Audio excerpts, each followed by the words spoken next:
तो सुनो भाई, आगे हम लोग पढ़ने जा रहे हैं लोटनिक घर्षण का बचा था खाली। सर्पी घर्षण भी बता दिया था कि अगर कोई सरकते हुए आगे बढ़ेगा तो उसके विपरीत दिशा में घर्षण लगेगा। सबसे मुश्किल समझना है लोटनिक घर्षण, उसको समझिएगा।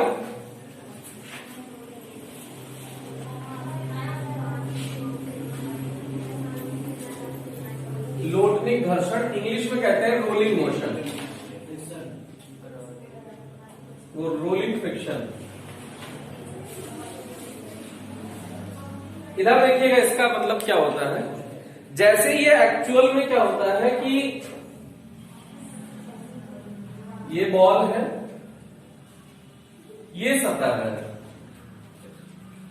तो अगर बॉल के सतह एक बिंदु के संपर्क में होगी, ये सतह थोड़ा सा ज्यादा ऐसा हो गया,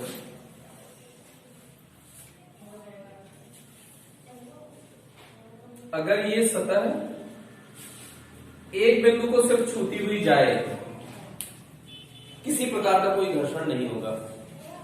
सबसे इंपॉर्टेंट बात है कि अगर एक बिंदु को ये स्पर्श करे तो कोई भी घर्षण नहीं होगा। लेकिन एक्चुअल में क्या होता है कि जब ये सतह पे गेंद कोई भी चीज रखी जाती है जो लुढ़कने की प्रवृत्ति रखती हो, तो एक्चुअल में सतह को दबा देती है। रियलिटी ये है, नहीं तो यहां घर्षण नहीं होगा। तो अगर लुढ़का दीजिए तो जिंदगी भर लुढ़कनी चाहिए ना, लेकिन वो रुक जाती है। तो रुक जाती है तो इसका मतलब कहीं ना कहीं कोई ना कोई विरोध हो रहा है।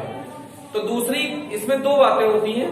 एक तो सतह थोड़ी सी दब जाती है, चाहे जितनी मजबूत सतह ले लीजिए, जैसे मार्बल की फर्श ले लेंगे, उस पर भी थोड़ा सा वो सतह दब जाएगी, या मार्बल की फर्श पे लुढ़काइए तो ज्यादा दूर तक जाएगी। इसका मतलब उसकी सतह में डिस्टॉर्शन, मतलब जो क्या कहते हैं, डिस्टॉर्शन को हिंदी में कहते हैं थोड़ा सा आकृति खराब हो जाना। जो उसकी आकृति है उसमें थोड़ा सा बदलाव आ जाता है, रूप विक्षेपण हो जाता है, मतलब उसका रूप थोड़ा सा दब जाता है, खराब हो जाता है। जैसे ये रिंग है बेटा, कोई नहीं है, तो अगर आप ऐसे सोचिए कि ये, हाँ यही है, जैसे ये कोई बॉल है, अगर ये सरफेस है, मान लीजिए ये सरफेस है, इस पे ये कोई बॉल रखी है, तो ये बिंदु कम संपर्क में है ना इसके। लेकिन अगर इसी को हम किसी दूसरे सरफेस में रखें, जैसे इस पे रख लें अपने हाथ पे, तो यहां पे आप देखेंगे ये हाथ के ज्यादा संपर्क में है। जैसे इसको देखिए, ज्यादा बिंदु दबे हुए हैं, हाथ थोड़ा सा दब गया है ना, तो इस पे जब ये चलेगी तो थोड़ा सा मुश्किल होगा। इस पे जब कम बिंदु संपर्क में, देखिए इसकी सतह को देखिए, इस पे कम बिंदु संपर्क में है, तो इस पे चलेगी तो आसान होगा, पहली बात। दूसरी बात और आगे समझिएगा कि जब ये इस पे चलती है तो तुम खुद ही सोचो, जैसे अपना चल के देखो, जब तुम चलते हो तो पंजे से पृथ्वी को ज्यादा दबाते हो, एड़ी धीरे धीरे उठाते चले जाते हो, मतलब पीछे बल कम लगाते हो, आगे बल ज्यादा लगाते हो, फिर पीछे बल ज्यादा कम, आगे ज्यादा, पीछे कम, आगे ज्यादा, यही तो लगता है। ट्राई करके देखिएगा, जब आप ऐसे चलते हैं तो पंजे से पृथ्वी को ज्यादा दबाते हैं और एड़ी को धीरे धीरे उठाते चले जाते हैं, मतलब उसको कम बल लगाते हैं। ऐसे इसमें भी है, जब ये इस पे चलेगा ना तो ये आगे ज्यादा दबाएगा और पीछे धीरे धीरे उठेगा, आगे ज्यादा दबाएगा, पीछे उठेगा। तो एक्चुअल में इसका क्या होगा कि पहले तो इस पे सारे बल लगा दीजिए, तो mg नीचे की ओर लग रहा है ना, तो जब mg लगा होगा तो नॉर्मल आएगा। लेकिन नॉर्मल अगर ये एक बिंदु संपर्क में होगा तब तो नॉर्मल एक बिंदु से मिल जाएगा। लेकिन ये एक्चुअल में इसकी रियलिटी क्या है, ये इसकी रियलिटी है कि ये एक बिंदु संपर्क में ना होके इसमें थोड़ा सा डिस्टॉर्शन आ जाता है, ये थोड़ा सा गेंद दब जाती है यहाँ पे, या गेंद क्या हो जाती है, दब जाती है यहाँ पे। ये गेंद दब गई, सतह को इसने थोड़ा सा दबा दिया, तो ये एक्चुअल में ये फोटो है। नहीं समझे? अच्छा ये बताइए कि ये इस बिंदु पे ज्यादा दबाएगी ना, जब ऐसे चलेगी तो आगे वाले बिंदु को ज्यादा दबाएगी, पीछे वाले को, ये पक्की बात है ना। अच्छा, जितना ज्यादा बल आगे लगाओगे, बल के विरुद्ध जो मिलेगा वही तो नॉर्मल है। नॉर्मल किसे कहते हैं? जितना ज्यादा बल लगे उसके विरुद्ध में जो बल लगे उसी को क्या कहते हैं? नॉर्मल। तो आगे वाले बिंदु पे, जैसे इसको सोचिए, ये आगे वाले बिंदु पे ज्यादा नॉर्मल आएगा, क्योंकि आगे सतह को दबा रही है, पीछे वाले बिंदु पे कम नॉर्मल आएगा ना। सोचो, जैसे यहां पे क्या होगा, ज्यादा नॉर्मल आएगा, नॉर्मल अभिलंब प्रतिक्रिया बल। तीर के साइड से हम दिखाने की कोशिश करेंगे, ठीक है। यहां पे इस बिंदु पे थोड़ा सा इससे कम हो जाएगा। अच्छा, सतह के हमेशा लंबवत लगेगा, ये तो जानते होंगे, ये सतह है तो सतह के लंबवत। अरे समझ में आ रहा है ना। इस बिंदु पर एग्जैक्टली 90 डिग्री का कोण, लेकिन और कम हो जाएगा। फिर इस बिंदु पर और कम हो जाएगा, इस बिंदु पर और कम हो जाएगा। ये बात समझ में आई कि नहीं आई? नहीं आई, यही कठिन है समझना।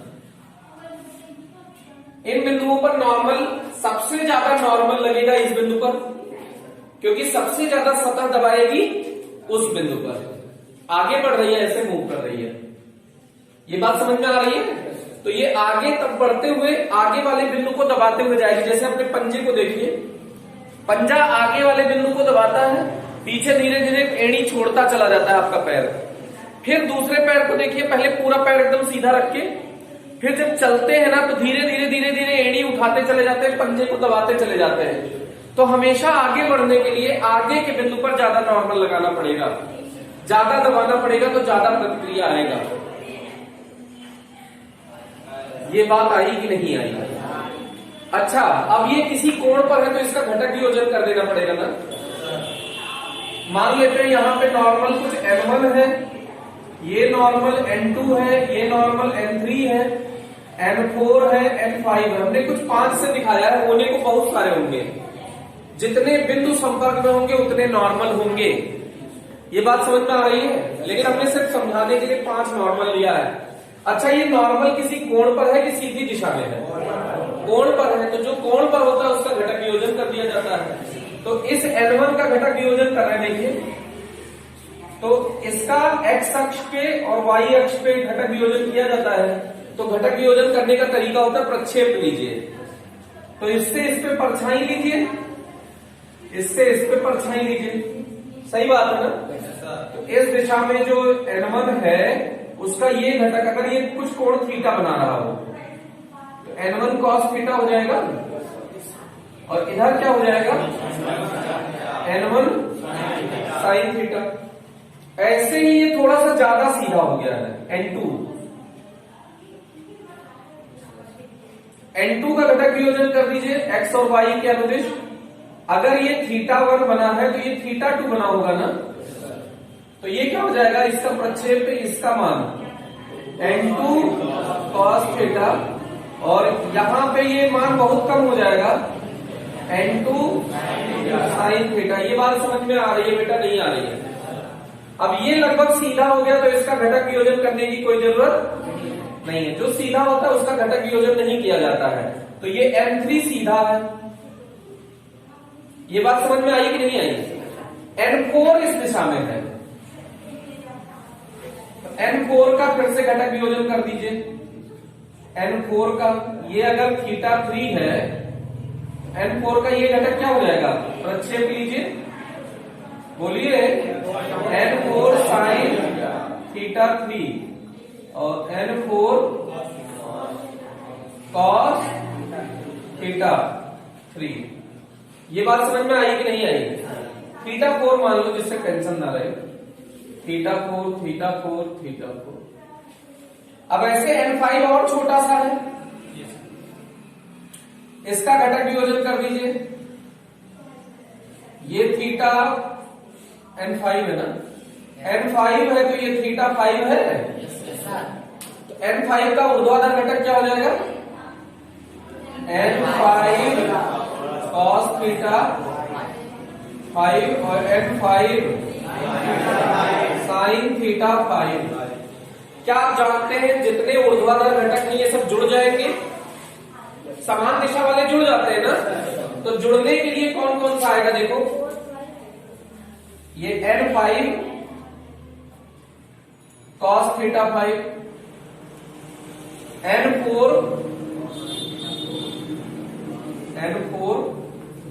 cos θ4, इसका ऊर्ध्वाधर घटक N3, इसका ये साइज धीरे धीरे बढ़ाते जाइए N2 cos थीटा 2, सही बात है ना।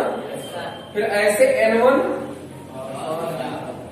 cos थीटा 1, ये सब जुड़ेंगे तो ये सब जुड़ के जो आएगा उसे हम कह रहे हैं नॉर्मल है।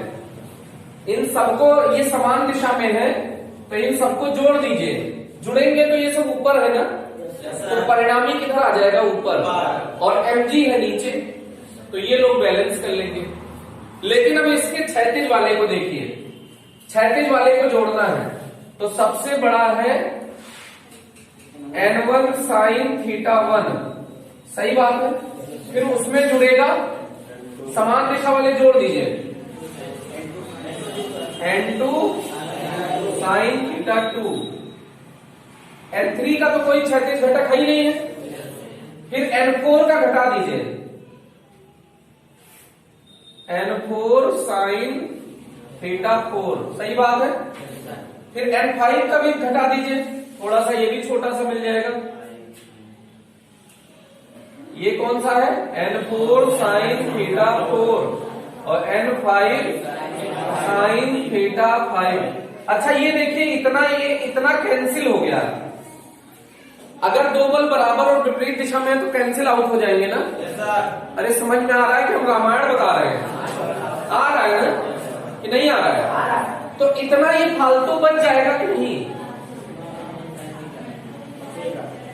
तो इस दिशा में एक बल लगा कि नहीं लगा, नॉर्मल का इस दिशा में एक घटक लगा कि नहीं लगा। परिणामी क्या होता है, सबको जोड़ दीजिए प्लस माइनस करके, तो जो बचे उसी को कहते हैं परिणामी। तो जो ये बच गया है ना N का कोई घटक, यही है रोलिंग फ्रिक्शन। यही कौन सा फ्रिक्शन है, रोलिंग फ्रिक्शन। तो रोलिंग फ्रिक्शन, अब नया चित्र बना रहे हैं आपको समझाने के लिए, इतनी देर से नौटंकी करी है। तो रोलिंग फ्रिक्शन ये आ गया FR, समझ में आया कि नहीं आया? नहीं आया ना।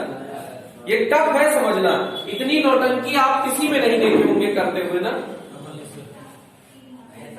इतना टफ किसी में नहीं रहा था, क्योंकि रोलिंग फ्रिक्शन लोग बताते ही नहीं है, समझे कि नहीं। कहीं किसी टीचर से आप पूछ सकते हैं, आपको रोलिंग फ्रिक्शन के बारे में लॉलीपॉप दे दिया जाएगा कि ऐसे लगता है, लेकिन कारण पूछ लो कैसे लगता है। क्योंकि यहां पे अगर वो जो परिभाषा है कि चला जिस बिंदु पे घर्षण लगाना वहां थोड़ा सा सरका दो, तो सरका दिए तो इधर तो घर्षण आएगा, वो सर्पी घर्षण है, स्लाइडिंग फ्रिक्शन है। ये वाला कौन सा फ्रिक्शन है, रोलिंग फ्रिक्शन। अगर इधर आता तो वो तो सपोर्ट करता उल्टा ना, गति का विरोध थोड़ी करता। तो रोलिंग मतलब रोल करती हुई वस्तु तो लंबे समय तक रोल करती, लेकिन हमारा ये हम दैनिक जीवन में देखते हैं, ऐसे लुढ़काओ तो रुक जाता है, कुछ दूर चलेगा फिर रुक नहीं जाएगा। कार ही मान लो, कार को अगर चाबी बंद कर दो तो चलती रहेगी जिंदगी भर, रुक जाएगी ना थोड़ा सा चल के। अरे समझ में आ रहा है ना। तो पक्का पीछे की तरफ कोई खींच रहा होगा तभी तो रुक गया। तो पीछे की तरफ यही खींच रहा है, जो इसका परिणामी एक घटक बचा है ना, ये सब जुड़ के तो नॉर्मल प्रोवाइड कराएंगे। जैसे ये mg मिला तो mg के विरुद्ध इन सबको जोड़ के जो आया है ये है नॉर्मल। इन सबको जोड़ दीजिए तो ये क्या मिल गया आपको, नॉर्मल। समझ में आया कि नहीं आया? और क्षैतिज वालों को सबको जोड़ दीजिए, तो कुछ लोग तो इधर है, कुछ लोग इधर हैं, तो इधर वाले को कैंसिल कर देंगे ना। लेकिन इधर ये सोचो 10 है, ये 8 है, ये 4 है, ये 3 है, तो 10 और 8 समान दिशा में हो गया 18, 4 और 3 विपरीत दिशा में है 7, तो 11 तक भी तो बच गया उधर। तो उधर एक बल लग जाएगा कि नहीं बल लग जाएगा? ये बेटा समझ में आया कि नहीं आया? पक्की बात, पक्की बात। इसको कहीं आप डायग्राम नोट कर लीजिए क्योंकि आपके नोट्स में नहीं है।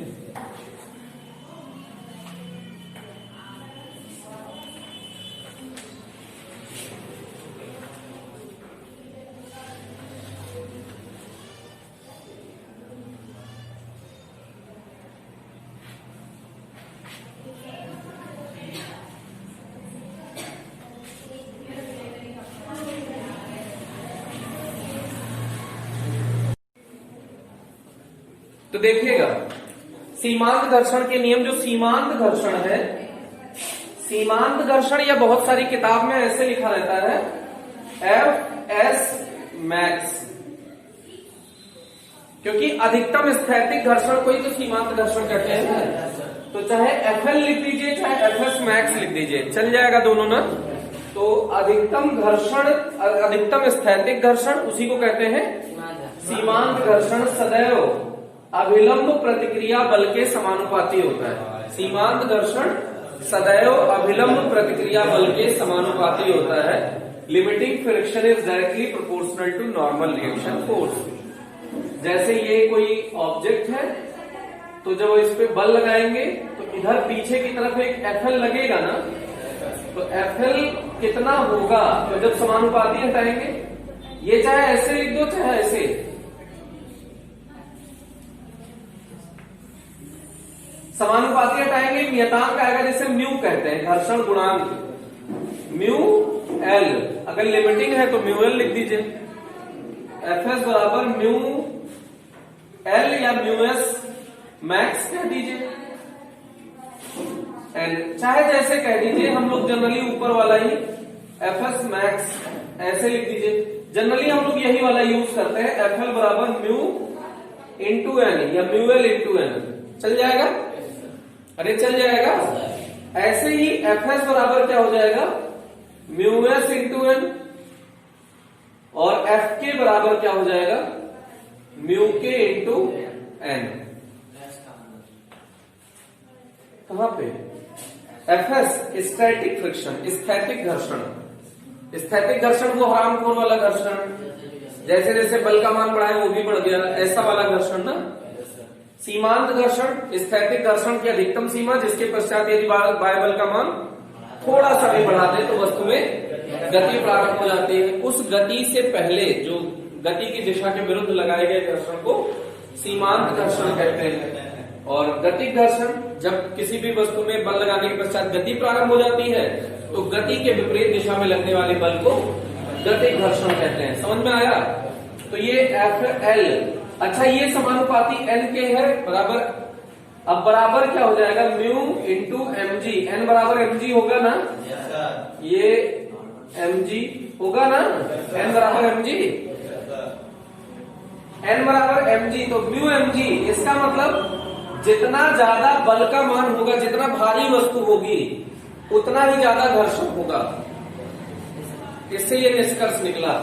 तो इस सीमांत घर्षण अभिलंब प्रतिक्रिया बल के समानुपाती होता है। सीमांत घर्षण अभिलंब प्रतिक्रिया बल के समानुपाती होता है।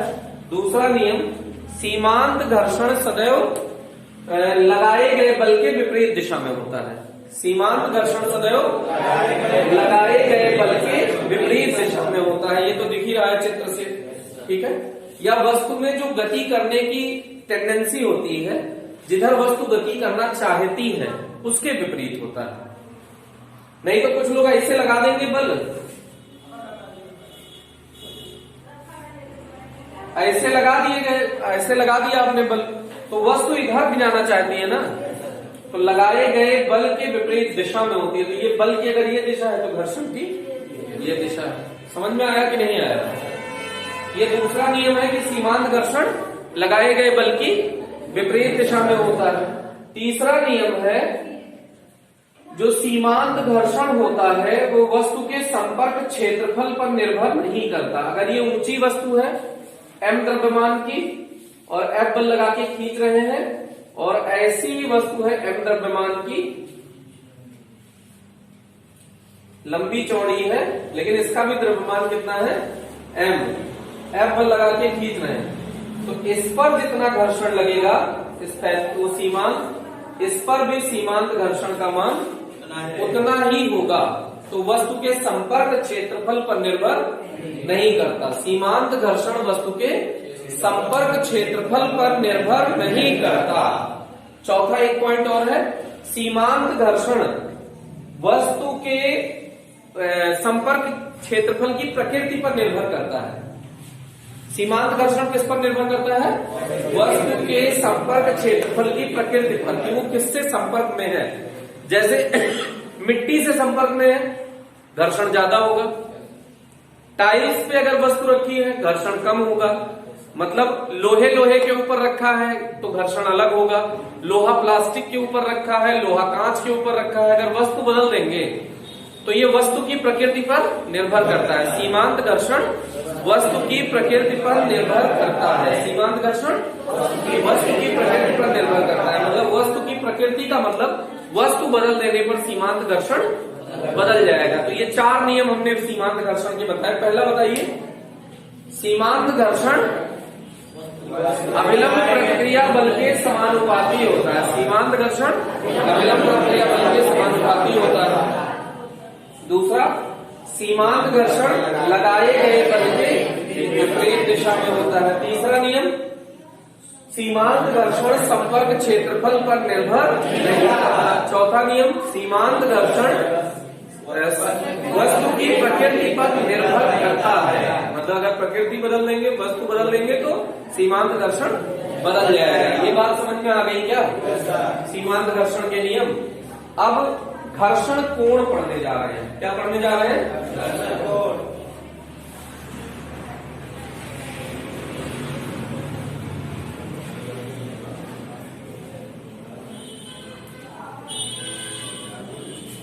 ठीक भैया,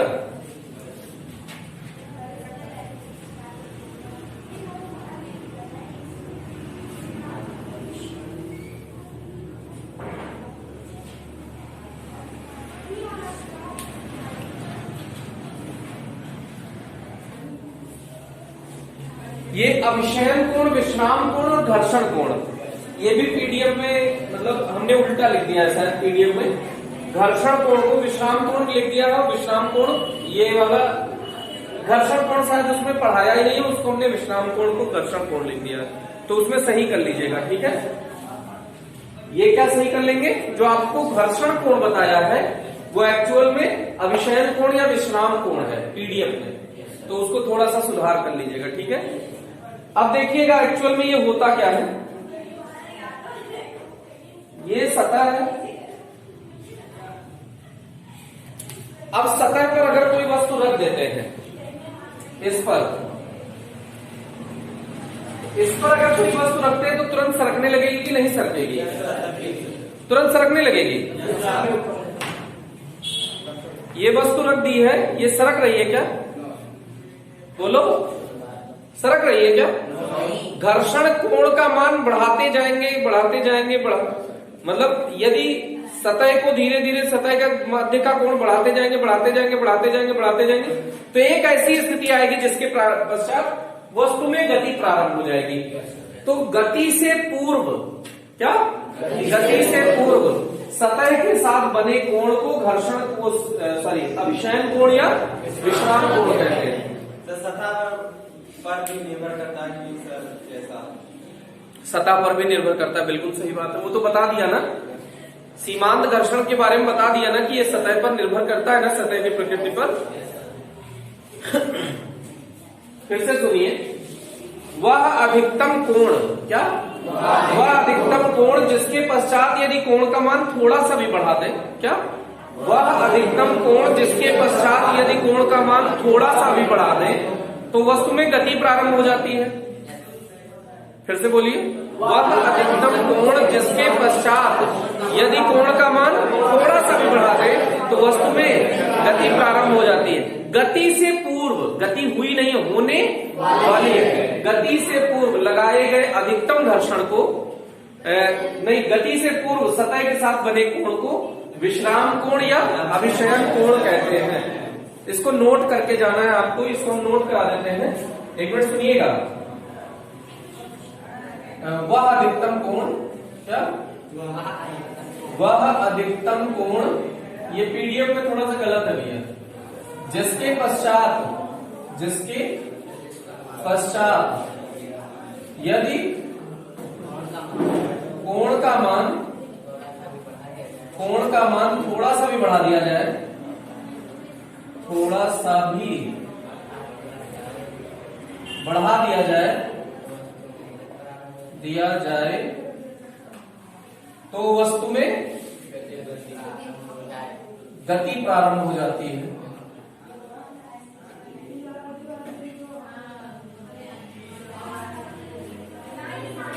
गति से पूर्व लगाए गए वो गति से पूर्व सतह के साथ बने अधिकतम कोण को विश्राम कोण कहते हैं। चल जाएगा क्या? अब इसके पश्चात इधर वाला देखिएगा। इसका पहले अब इसका डेरिवेशन भी किया जाना चाहिए, डेरिवेशन भी है, बस उसमें हेडिंग आपको चेंज कर देना है। किसमें? जो पीडीएफ है उसमें। आप देखिए यहाँ mg लगेगा ना, ये नॉर्मल लगेगा ना, ये सब जानते हैं कि नहीं जानते हैं? अब ये इधर सरकने वाली है तो इधर घर्षण लगेगा ना, कौन सा लगेगा? FL। अब इस mg का घटक वियोजन करिए, ये थीटा बना तो ये क्या हो जाएगा? mg cos थीटा, और ये क्या हो जाएगा? mg sin theta. ये बात समझ में आई कि नहीं आई? अब सतह के लंबवत लगा दीजिए F net बराबर 0। इसके लंबवत, सतह के लंबवत देखिए F net बराबर ma, ये न्यूटन का सूत्र है। F net बराबर ma। इधर m को पॉजिटिव मान लो या mg cos थीटा को पॉजिटिव मान लो, किसी को पॉजिटिव मान लो। किसको पॉजिटिव माना जाए? m को। n minus mg cos theta किसी को मान लो, उससे फर्क नहीं पड़ेगा। m इंटू 0, क्योंकि इस दिशा में ये गति नहीं हो रहा है, ऊर्ध्वाधर तल में सतह के लंबवत इसकी कोई गति नहीं है, तो इसलिए ये 0 लिख दिया, तो n बराबर mg cos थीटा हो जाएगा। बोलो भाई।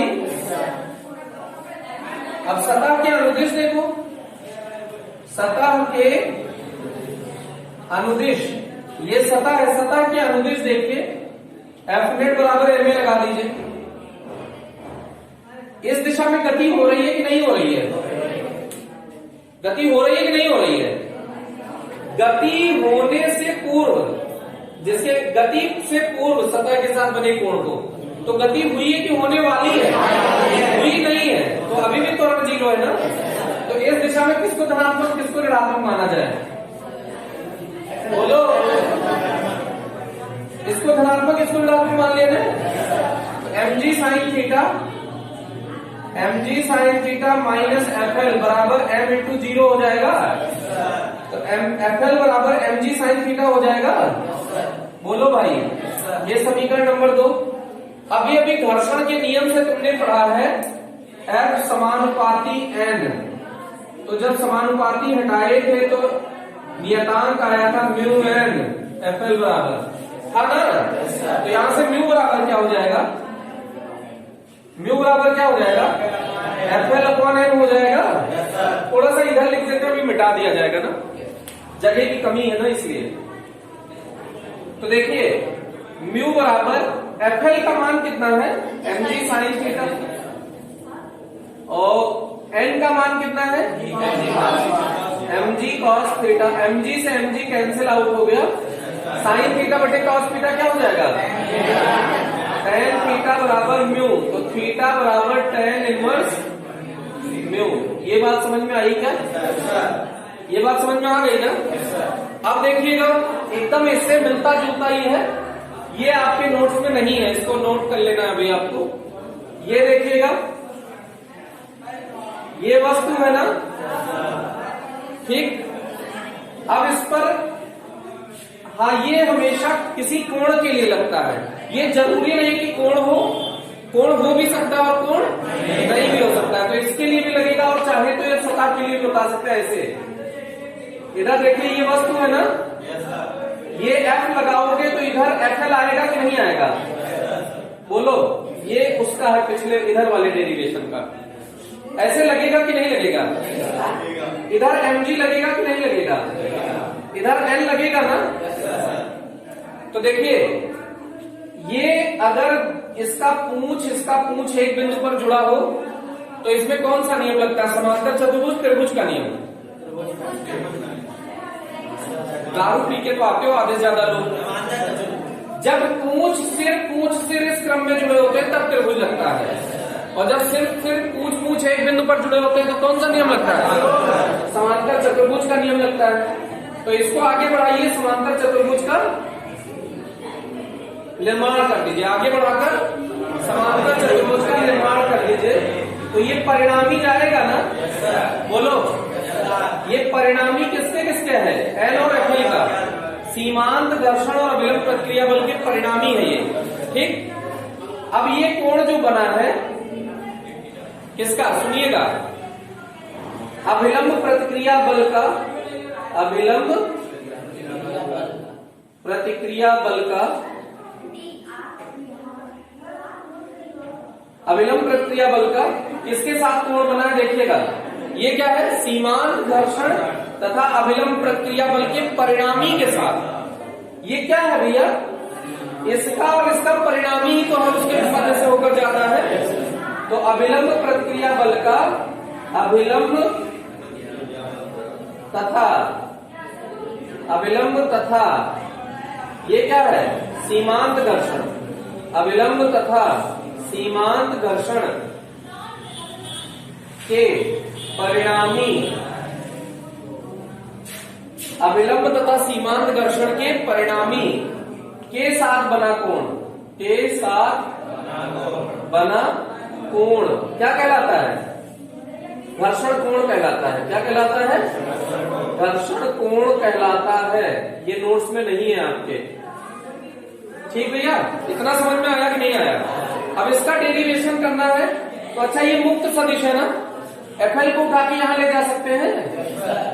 तो ये रहा अपना एफएल। tan थीटा बराबर, देखो tan थीटा बराबर लंब बटे आधार होता है। तो थीटा के सामने वाला लंब, तो थीटा के सामने क्या है? लंब। आधार कितना है जिससे कोण बना है? n। ये समझ में आया कि नहीं आया? एफएल बराबर म्यू इंटू एन होता है कि नहीं?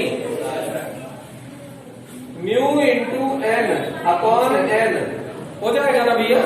एन से एन कैंसिल आउट हो जाएगा, एन से एन कैंसिल आउट हो जाएगा। tan थीटा बराबर म्यू, तो थीटा बराबर tan इनवर्स म्यू। दोनों एक जैसा ही तो है, फार्मूला एक जैसा है, लेकिन दोनों में अंतर है कि नहीं है? इसीलिए दोनों को अगल बगल करके पढ़ाया है, जिससे कि दोनों में अंतर समझ में आए कि ये दोनों अंतर अलग अलग है। इसका परिभाषा क्या है? अभिलंब का किसके साथ कोण बना है? अभिलंब तथा सीमांत घर्षण के परिणामी के साथ बना कोण क्या कहलाता है? घर्षण कोण कहलाता है। ये दोनों अंतर है, इसको आप पीडीएफ से नोट ना करके यहां से वीडियो से नोट कर लीजिएगा, ठीक भाई? थैंक यू, आज के लिए इतना ही।